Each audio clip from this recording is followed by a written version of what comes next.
नमस्ते, सलाम और जूले। स्वागत है आपका चीन का जवाब इस श्रृंखला के दूसरे भाग में।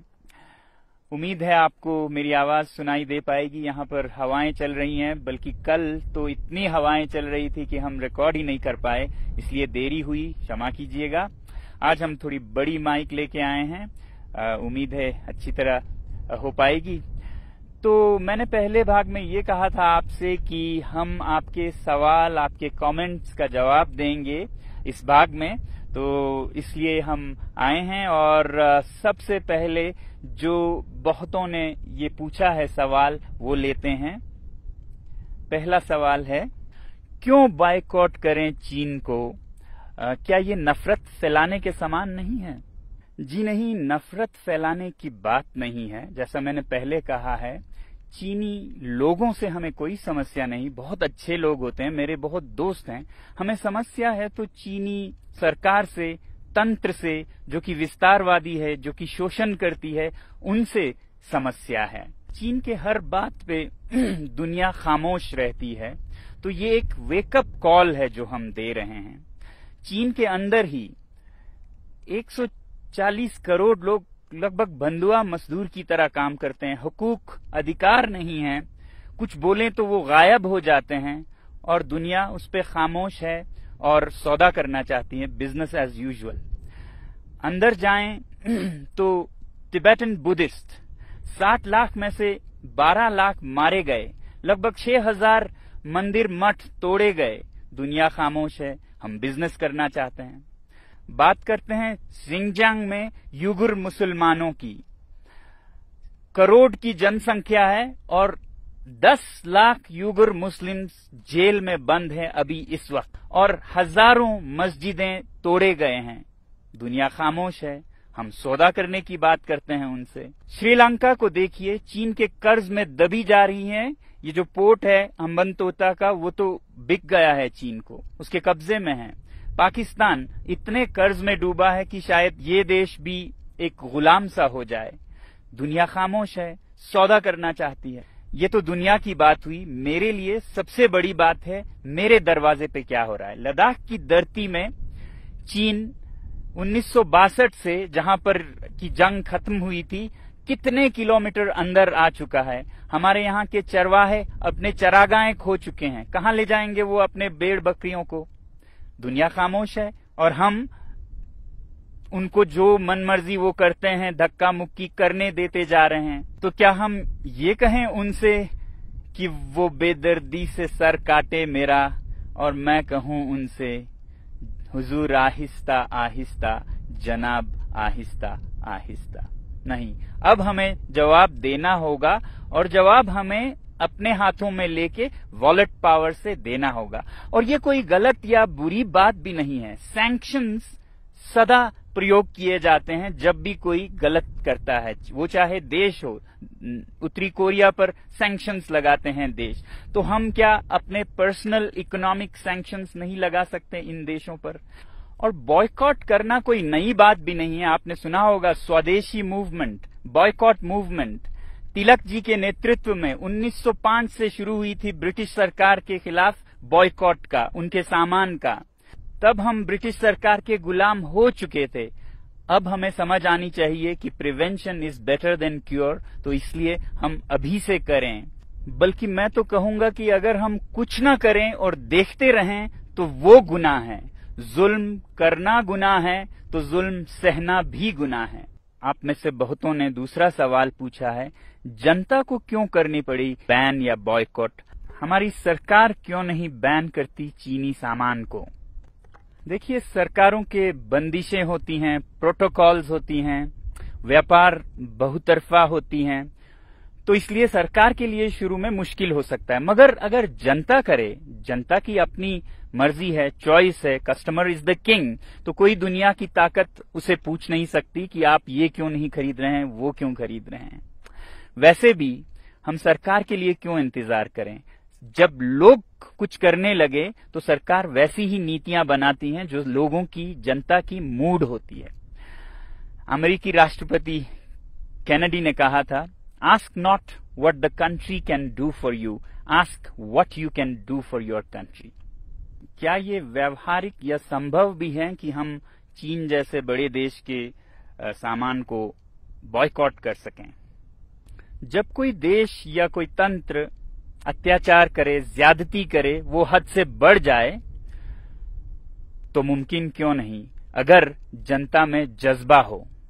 अरब स्प्रिंग में एक नहीं 5-6 तानाशाह सरकारें गिर गईं महीनों में, और वो शुरू हुआ था एक सब्जी वाले की पुकार से। तो हम क्यों नहीं कर सकते ऐसा काम जो कि हमारे दरवाजे पे इतना अत्याचार और इतनी जोर जबरदस्ती कर रहा है। हमारे पास और कुछ नहीं तो अपना बटुआ तो है ना। कस्टमर इज द किंग, जागो ग्राहक जागो। और एक सवाल है कि हम चीन में बने सामान के बिना कैसे काम चलाएं। न सिर्फ सामान बल्कि सामान के अंदर के कलपुर्जे भी चीनी होते हैं बहुत बार। और विकल्प क्या हैं? दोस्तों, हम चीनी सामान में डूबे जा रहे हैं, कुछ इस तरह की जैसे हमारे हाथ में कुछ है ही नहीं। एक शेर है जिसे मैं आपके सामने रखूंगा इस हालत को दिखाने के लिए। खरीदें कब तलक कोट पतलों पे रहन हम चीन से। पे रहन एक कपड़े का नमूना है। खरीदें कब तलक कोट पतलों पे रहन हम चीन से, अपनी अय्याशी की गर हालत यही कायम रही, आएंगे गुस्साल चीनी और कफन भी चीन से। गुस्साल जो मरने के बाद शरीर को धोने वाले लोग होते हैं, वो भी अब चीन से आने लगेंगे और कफन भी चीन से आने लगेंगे। बहरहाल देखिए, जिंदगी प्योर इकोनॉमिक्स नहीं होती, सब कुछ पैसे में नहीं होता, कुछ उसूल भी होते हैं, अच्छे बुरे का कुछ फर्क इम्तियाज भी होता है। और हमारे तहजीब, हमारे मजहब हमें यही सिखाते हैं कि बुरे या गुनाह या पाप से जुड़े चीजों से दूर रहें। जैसे आप देखेंगे कि हमारे मुसलमान भाई शराब से दूर रहते हैं, कुछ भी हो वो नहीं पिएंगे। हमारे सिख भाई सिगरेट से दूर रहते हैं, तंबाकू से। हमारे हिंदू भाई गौ मांस से, या जैन समुदाय के लोग तो मांस ही नहीं बल्कि लहसुन, प्याज ऐसे चीजों से भी वो नहीं खाते हैं। तो जहां भी वो जाएं कभी सफर में, यात्रा में, तो क्या वो भूखे मर जाएंगे? नहीं। अगर दृढ़ निश्चय हो, पक्का इरादा हो, तो एक इकोसिस्टम, एक हालात बनती जाती है उस रास्ते में। जब हम बर्दाश्त करके चलते हैं तो आप देखेंगे कि ऐसे भोजनालय, रेस्टोरेंट्स निकलेंगे जो जैन फूड सर्व करेंगे। तो 1 साल 2 साल में एक नया इकोसिस्टम बन जाता है। उसी तरह अगर हम ये चीन के सामान को भी गुनाह से जुड़ी समझे, जैसा कि मैंने कहा इसके पीछे अत्याचार है, तो 1-2 साल में सारे दुनिया के देश और अपने हमारे देश में ऐसी चीजें बनने लगेंगी कि हमें इसका याद भी नहीं होगा कि हम ये नहीं कर पाएंगे, ऐसा सोचते थे। तो इसलिए मैं कहता हूं कि boycott made in China, software in a week, hardware in a year, और फिर हार्डवेयर में भी finished products, non essentials in a year, components, raw materials and essential products in 2 years। हम योजनाबद्ध तरीके से चल सकते हैं अगर हमारे अपने में सूझबूझ है। कोई ऐसा नहीं है कि कल या परसों ही हम सब कुछ बंद करें।